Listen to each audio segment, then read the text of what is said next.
Good afternoon, YouTube. Today, there's a few ideas that I wanted to play around with. um, Essentially, what's been bothering me the past few days is that I've been sort of examining sources of media and trying to figure out how to discern the truth from content. Something that should be educated to kids. But it's more than that. The problem in my education was, in school, we spent our time being indoctrinated quite a bit. And now looking back, I see it as indoctrination. But when you're naive and you don't have really a mature opinion yet, you take what you can get. So when you look at it, you don't really fully understand that everybody has an agenda, so to speak. Now, that agenda can be used for good or bad. If it's good, the source of that agenda will be rooted in truth. So, for example, when you look at Jordan Peterson's theme is that he's not trying to be political, he's trying to be purely objective and keep it as close to the truth, if not perfectly the truth, as he can manage. And for that, many people love him for it. When I look at here the Dr. Jordan Peterson on, well, that's not a great one, but Femsplainers, for example. Like, Peterson's goal is to accomplish the truth. This individual, Mr. Pierre Poilievre, his mission is also to uncover the truth. When I look at these wonderful people from Rebel Media, Keenan Bexty and Sheila Gunn Reid, here they're attending a UN climate summit, which at its core is definitely politically charged, desiring to indoctrinate and corrupt people using fear tactics, Greta Thunberg and so forth, eugenics, fossil fuels. How does one discern the truth? I'm trying to understand its meaning because I have a young friend. She's a wonderful person. And we had an argument at the dinner table the other day about climate change itself. And her argument was climate change is imminent. We have to do something. The great grand narrative, as it were. And I sort of got mad to her and I said, look it. There's no climate emergency. Something that I picked up from Maxime Bernier is it's nicely phrased. If you turn a good phrase, it should be remembered. But there is no climate emergency. And then I told her, you don't see the danger in pursuing that kind of grand narrative that creates fear amongst people. I recommend that you do a little bit more deeper research and you try to explain to me where in the world that you could start improving, you yourself could start improving the climate situation if you believe in it that bad. So which country is the worst producers of pollution and so on. So she said to me, China. I said, that's right. So what do you think would happen if you started to pursue climate change in China? You would be most likely shut down, right? There's no tolerance for dissent, kind of speaking. So what I'm trying to get at is that the truth, the real truth, is sometimes it takes courage to defend the truth. You're judged by the strength of your enemies. So sometimes the truth is hard to bear, but it's a two-edged sword, so to speak. There are people that use half-truths and try to call that the truth. So you can see that if you could scrutinize it a little bit more strongly. I remember Jordan Peterson talking about critical thinking in the universities. The truth is, what they classify as critical thinking is actually if you can succeed to teach the students indoctrinated thinking. True critical thinking means that it's not, it's, in a way, it's exactly like Peterson himself. You be objective, you hear the viewpoints from many different sources, and from those you can sort of conclude something like the truth. But you don't go to one source, for example, you go to many. You always go to many. And in a way you have to be skeptical, because you first analyze the source, you analyze what is the meaning behind the source, what's the motivation, the drive behind that source, and then you discern whether the source is credible or not. I look at these wonderful people. What they do is, a lot of the times they put themselves in harm's way. It's dangerous to be a reporter in the capacity that they're doing it. It's easy to be a reporter in the capacity from some of the media outlets that are deeply corrupt. They sit there on their chair and they spew out nonsense. As I say, you are judged by the strength of your enemies. It's something that I can compare to Jesus warning the Pharisees for practicing good deeds in public for the sake of showing people their piety. It's something that shows the hypocrisy, the deep hypocrisy of those people. They show their suffering so that others may see their suffering and be grieved and pity them. So in the Bible it says something like, if you're going to fast, you're going to suffer in silence. Clean your face, shower, make your appearance as decent as you can. Don't try to appear haggard like the Pharisees do to show the depth of their suffering so that other people may see their piety. Suffer in silence so that God himself alone will see your suffering and credit it to you.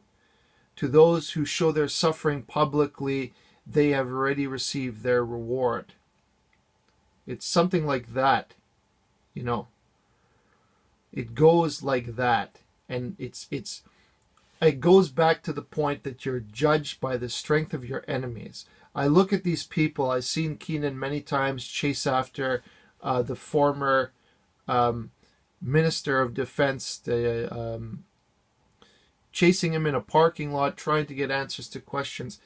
And they ask dangerous questions for our time. Let's not make a mistake. It's hard to view history in the context of the perspective of people at that time. But if you were to put yourself in the perspective of this time, it is dangerous to defend the real truth and to seek it out as they do. That takes courage. I look at Pierre Poilievre. Poilievre has done a lot. He himself has done a lot on his channel to try to expose Trudeau in a way. He does a lot in the House of Commons, but he himself personally takes it upon himself to go on his channel and try to, for example, on Christmas, he made a beautiful article about budgets balancing themselves. It was comedic. It was wonderful. And many times I've seen him here at a committee asking liberals questions that they would prefer not to answer, and they talk themselves around it and they don't answer his questions. So what I can say is that this video is trying to address is how to address the truth. It's hard, nearly impossible. For me, I was lucky enough to have people in my household and friends whom were seeking the truth, not somebody's version of the truth. You have to be careful. This is why, in a way, you have to be lucky. Wisdom can be found if you're seeking, but if you're not seeking, it will not come. Just like the truth. If you're seeking the truth, eventually you'll find it. If you're not seeking the truth, you won't find it. That's the problem. So, in that way, I was lucky. There were people whom were well educated, who were able to, because it's not just education, you know. Education is politically charged in our time. That's the problem. So you cannot just seek from your education. Education is probably one of the most corrupt sources out there today. I would say, if you yourself are seeking the truth, seek with that deep motivation in your heart and you'll find it. Like, you look at the situation, you look at, say, something easy, something like the American press versus Trump. I look at it in this way. Again, judge by the strength of your enemies. Trump himself had to overcome many obstacles to become president. He's a billionaire, yes, but he's not a political name. He's the first in his family to be a political name, officially. There's a legacy there that he himself has established. But imagine a man, you face the press every day. They're as cruel as cruel can get, coming after you yourself, your family, calling you a tyrant, every name in the book. And yet, Trump endures. I look at Trudeau. This guy has been guilty of so many crimes. So many crimes. Laziness even. Here he is in Costa Rica when he should be here looking after his country. And the press loves him here in Canada. The guy is blackface scandal, you know, the 10.6 million given to Omar Khadr, a convicted terrorist and murderer, firing his own attorney general, a woman who is trying to defend him from making a mistake and corrupting the law, attacking Mark Norman, a personal vendetta, trying to get his name thrown into the dirt and succeeding, his reputation, later to be exonerated by his government because, of course, we know that Mark Norman was innocent of the crimes. So this guy, beloved by others, by the corrupt, you can say. There is another word in the Bible that I was thinking about, that beware if people worship you or hold you in high regard. Those people are amongst the hypocrites like the Pharisees. They are held in high prestige. And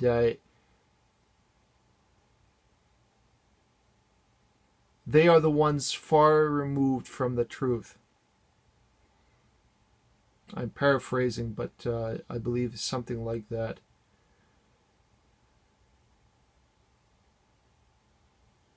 That's what I intend to try to expose, is that Trump himself faced many obstacles to come, and he himself in his own country is condemned by many for doing the right thing. But it's like it's a secret almost. It's something that's not exposed for all to see. In spite of everything that he's done, he's hated in his time, generally speaking, by a lot of people. And he was elected. That's true. So, but he faces overwhelming challenge and hatred and everything from all sides. While Trudeau, despite doing the wrong things, is loved on all sides publicly. Here's a tyrant. Here's a hero, in my opinion.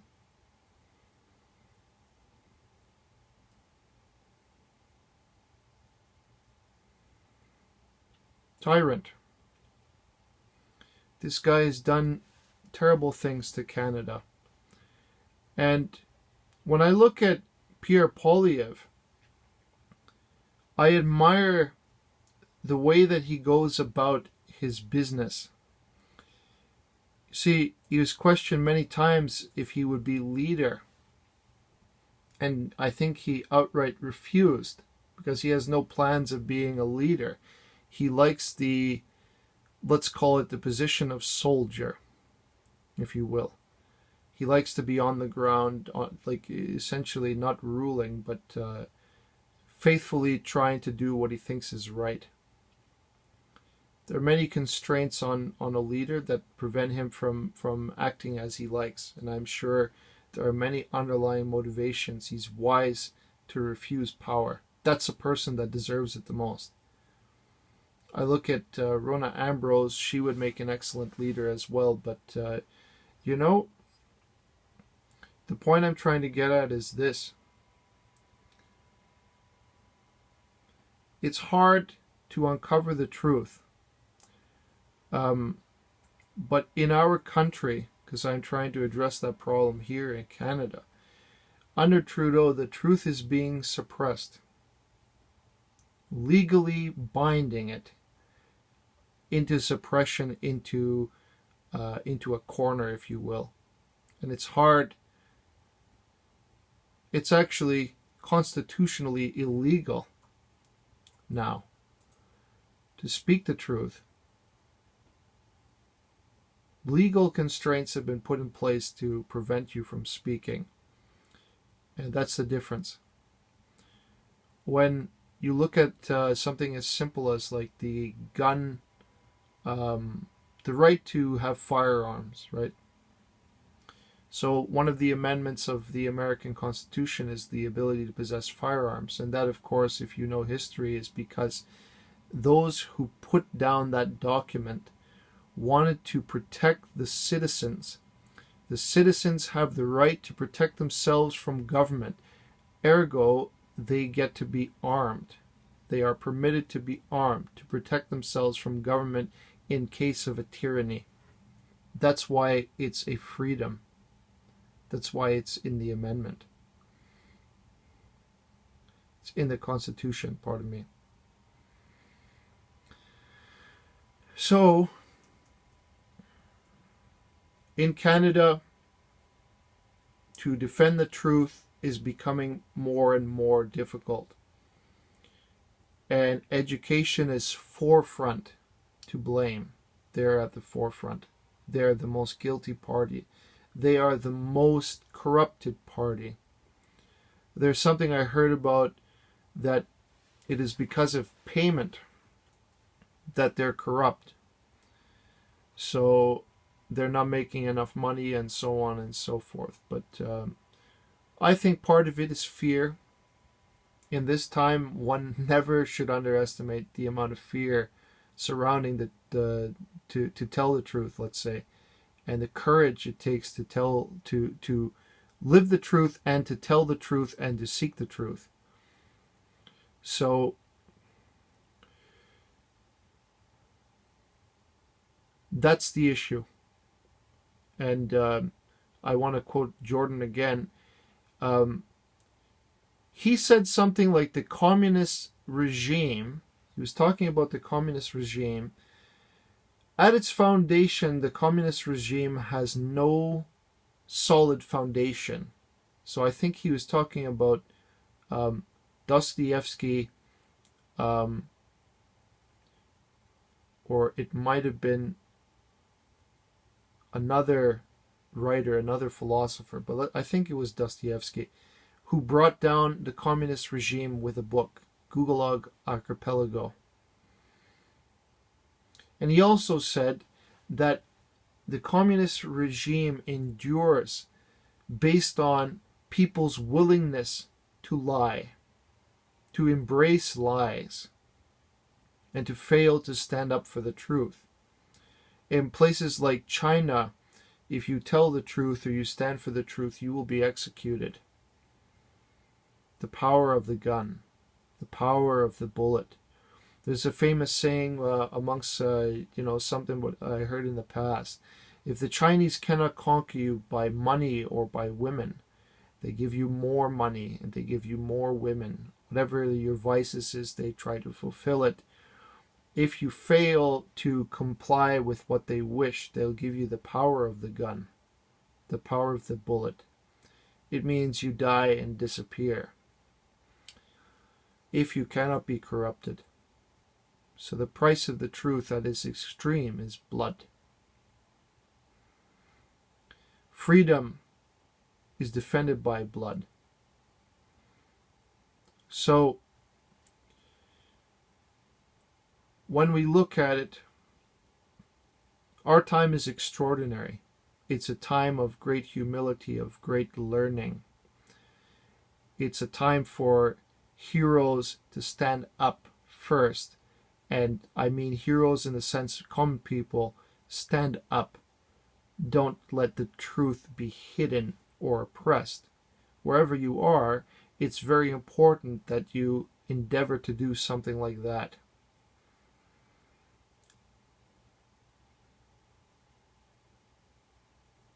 There could be like a great turnaround for something like this.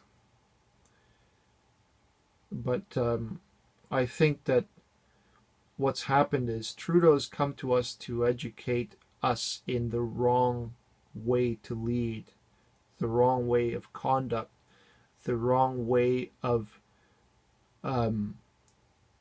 it's much more than ruling a nation. It's almost like the perfect example of foolishness, but it's more than that. It's something darker. It's the closest Canada has ever been removed from democracy. That's better. That's more the truthful way of putting it. We are far removed from democracy under Trudeau. We've moved away from freedom of speech, freedom of thought, freedom of so many freedoms that we take for granted, and we've been removed from that place, and we've moved somewhere darker. So I give credit to those people whom try to defend the truth, whom truly sacrifice, because that's really what it takes. It's an act of courage, truly, to defend those whom stand for the truth, but also to pursue the truth itself. Thank you for your time and your attention. I hope that some of this you found educational, but if you liked it, please subscribe to my channel, and I appreciate your support. And Happy New Year to all of you. Bye-bye.